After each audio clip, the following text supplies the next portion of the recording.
दोस्तों, कई बार हम ये देखते हैं कि 30 साल का व्यक्ति भी हमें बूढ़ा लगने लग जाता है। बूढ़े का मतलब ये है कि वो एक्टिव नहीं लगता। और दूसरी ओर हम ये देखते हैं कि एक 70 साल का व्यक्ति है, वो भी बहुत ज़्यादा एक्टिव है।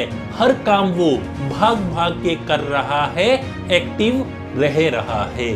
तो दोस्तों, बुढ़ापे का जो संबंध है वो हमारी जिंदगी में हमारी सोच से है और हमारे चलने और रुकने से है। जिस दिन व्यक्ति रुक गया, जिस दिन उसने काम करना बंद कर दिया, छोड़ दिया, उसकी उम्र चाहे 30 की क्यों न हो, 35 की क्यों न हो, 40 की क्यों न हो, वो धीरे धीरे बूढ़ा हो जाएगा। और दूसरी तरफ अगर कोई व्यक्ति 60 का है, 65 का है, 70 का है और अगर वो काम कर रहा है, चल रहा है, तो इसका मतलब वो जवान है, जिंदगी जी रहा है। तो दोस्तों, जिंदगी चलने का नाम है, जिंदगी रुकने का नाम नहीं है।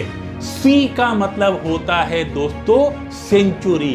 दोस्तों, जापान में एक ओकिनावा द्वीप है जहां पे जिसको कहा जाता है इमोर्टल कंट्री, क्योंकि वहां पे जो लोग रहते हैं वो 100+ हैं। सेंचुरी से ऊपर के लोग वहां पे रहते हैं। वहां पे जो एवरेज एज है वो 100 से ऊपर है, क्योंकि वो लोग रिलैक्स होके रहते हैं।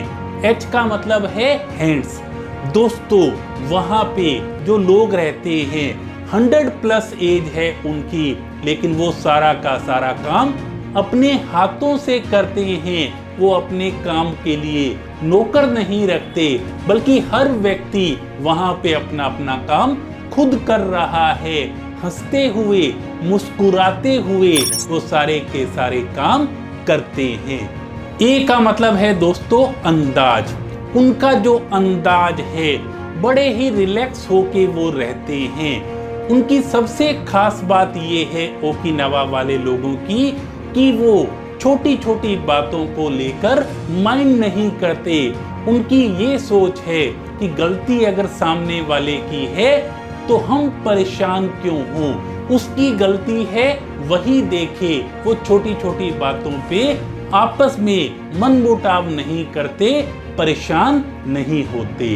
एल का मतलब है लिसन। ओकिनावा में जो लोग रहते हैं वो सुनते ज्यादा हैं, बोलते कम हैं। और हम अगर अपने जीवन में ये सिद्धांत अपना लें कि हम सामने वाले को पहले सुने, जिंदगी में अगर हम केवल इस सिद्धांत को अपना लें कि हम सामने वाले को धैर्य से सुने और कम रिप्लाई करें, कम रिस्पॉन्स दें, तो हमारी जिंदगी में सुकून आ जाएगा। एन का मतलब है दोस्तों नेचर। ओकिनावा में जो लोग रहते हैं वो नेचर के साथ रहते हैं और नेचर में ही वो समाये हुए हैं। न केवल वो अपनी जो नेचुरल तरीके से बागवानी, पार्क में घूमते हैं, बल्कि नेचुरल चीजों का ही प्रयोग करते हैं। ई का मतलब है एंथुसियाज्म, कि वहाँ के जो लोग हैं 100+ होते हुए भी उनको किसी भी बात का डर नहीं है, किसी भी बात की चिंता फिक्र नहीं है। बिना किसी डर, चिंता फिक्र के वो आगे बढ़ते ही जा रहे हैं। तो दोस्तों, हमें जिंदगी में चलते ही रहना है, आगे बढ़ते ही जाना है, क्योंकि किसी ने कहा था जिंदगी भर गालिब यही गलती करता रहा, धूल चेहरे पर थी और आईना साफ करता रहा। धूल चेहरे पर थी और आईना साफ करता रहा।